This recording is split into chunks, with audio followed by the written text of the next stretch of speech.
Sejam bem-vindos ao Clube de Leitura do Pregador do mês de fevereiro. Eu sou Michel Augusto, você está no canal Exposição Bíblica. Nós treinamos pregadores desde 2012. A Exposição Bíblica tem mais de 1000 vídeos aí, certo? Mais de 2 milhões de visualizações. Para muitos é pouco, mas para a gente é muito, pelo nosso público, que é muito específico. Nossa plataforma de treinamento online é academiadispositor.com.br, tá? Olha lá que você vai ver que tem muita coisa boa, viu? Bom, Clube de Leitura, turma 7, mês de fevereiro. Livro Lições aos Meus Alunos, volume 2, Homilética e Teologia Pastoral, do pastor Charles Haddon Spurgeon. E hoje eu vou tratar do capítulo 1, Autovigilância do Ministro. Bom, eu não trato todos os capítulos das obras aqui que nós vemos no Clube de Leitura do Pregador. Eu sempre separo alguns capítulos que são importantes e que fazem parte de uma contribuição maior daquele referencial teórico. E quando a gente fala do Spurgeon, a vida piedosa, a autovigilância do pregador é um tema muito recorrente. Para você que já leu os sermões do Spurgeon, sabe do alto valor que ele colocou para esse princípio da santificação na vida do ministro, tá certo? Se inscreva no canal, ative o sino para você receber as notificações. Nós temos aqui mais de 1000 vídeos nesses anos todos treinando pregadores. Ok? Nossos treinamentos envolvem ações presenciais e online, conferências, e aí vai, é muita coisa na exposição bíblica, tá certo? Vamos lá. Bom, o Spurgeon, quando ele trata da autovigilância do ministro, ele vai citar o texto de 1 de Timóteo, capítulo 4, verso 16, que diz: tem cuidado de ti mesmo e da doutrina. Bom, as cartas pastorais, elas têm uma tonalidade muito forte para a questão da pregação e ensino com zelo à sã doutrina e um cuidado que temos que ter com os falsos ensinos nesse contexto. Mas nesse texto aqui, Paulo vai trabalhar não somente o cuidado com o ensino e a sã doutrina, mas ele vai trabalhar o cuidado pessoal do pregador. Eu gosto de trabalhar essa parte da autovigilância e eu chamo isso de autoconfrontação, porque o pregador, quando ele passa pela autoconfrontação, ele está entrando num processo de autovigilância constante. E eu faço isso sempre no primeiro tópico do sermão, naquela leitura preliminar, na preparação do sermão, naquela leitura preliminar do texto, que eu chamo de leitura devocional, leitura das primeiras impressões.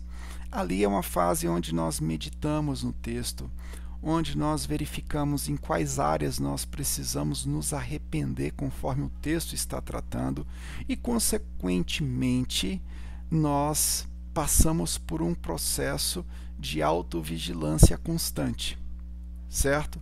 Bom, o Spurgeon, ele diz que um dos nossos primeiros cuidados deve ser que nós mesmos sejamos homens salvos.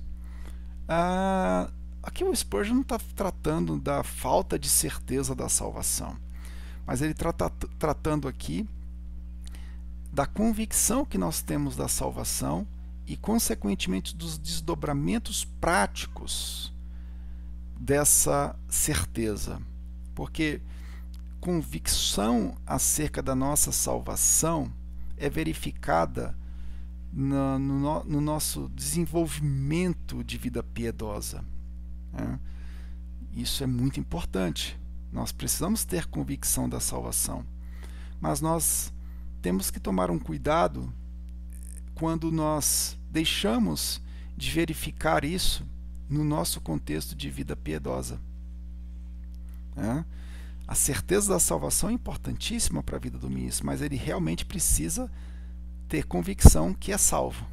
É disso que Spurgeon está tratando. ele vai falar também do perigo de pastores não regenerados. Serão extremamente nocivos para o povo de Deus. Você imagine um cego guiando outro cego? É muito complexo isso. Então nós precisamos de fato de pastores convertidos no púlpito. Martin Lloyd-Jones trabalhou muito esse tema também. Bom, é muito importante, em decorrência da salvação, em decorrência das misericórdias do Senhor, como consequência da graça e fé justificadora em Cristo Jesus, que esse ministro tenha uma vida piedosa, e o Spurgeon trata disso da seguinte forma: que a sua piedade seja vigorosa, ou seja, não é uma piedade passiva, complacente, uma piedade que um dia está lá no alto, outro dia está lá embaixo. É uma piedade que exige de nós, pela graça, sempre com o indicativo da graça, porque o Spurgeon jamais ele trabalhou um legalismo, ou seja, uma salvação que depende dos esforços humanos, nem muito menos Spurgeon trabalhou a questão do antinomismo, né?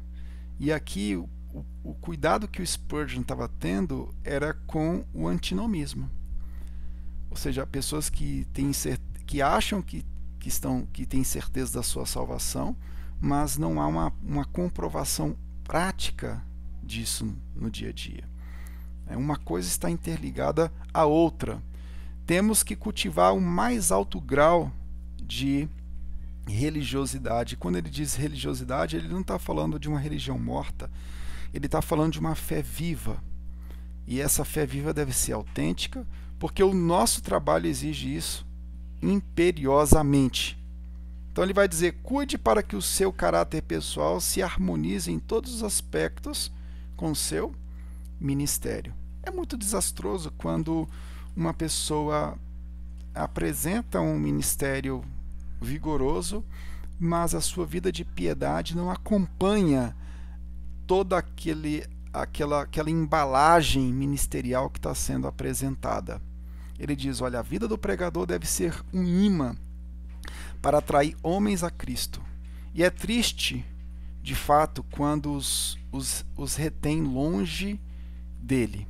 Eu vivi essa experiência em uma certa época, quando eu estudava, né? Tinha um colega que não demonstrava vida piedosa, e isso me causava um espanto muito forte, né? E até hoje eu fico pensando: será que essa pessoa era salva mesmo? Porque a primeira pergunta que vem na nossa cabeça, a primeira indagação que vem na cabeça das pessoas é: a vida piedosa não existe, será que a pessoa é salva de fato? Porque a salvação, a certeza, a convicção da salvação, consequentemente deve nos conduzir a uma vida piedosa. E é disso que o Spurgeon tratou no primeiro capítulo. Eu queria complementar, né? Vou ter a ousadia de complementar aqui esse capítulo dizendo o seguinte: no ato da preparação do sermão, quando você não exerce esse autoexame, esse autoconfronto que te leva no ato da preparação, e não só no ato da preparação, mas quando você também estiver de férias, que te leva a refletir sobre o arrependimento necessário no tocante aos imperativos que os textos trazem, lógico, com o indicativo da graça. Se você não faz isso, você corre um sério risco de, ao descer do púlpito, despregar tudo aquilo que você pregou com a sua própria vida. Então isso é muito sério.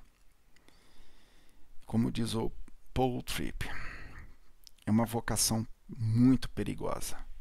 Tá ok? Bom, Clube de Leitura Turma 7. Fica aí então nosso primeiro vídeo. Nós temos mais 3 vídeos. Lembrando que o quarto vídeo é uma live aqui no YouTube, Vocês têm o meu contato, vamos interagir. Na medida do possível, eu vou respondendo algumas dúvidas e a gente vai caminhando junto. No mês de março, nós vamos trabalhar o livro do William Perkins, A Arte de Profetizar, o primeiro manual de homilética escrito no contexto do público inglês. Eu espero você. Até lá, turma de número 7. Um abraço. Tchau, tchau.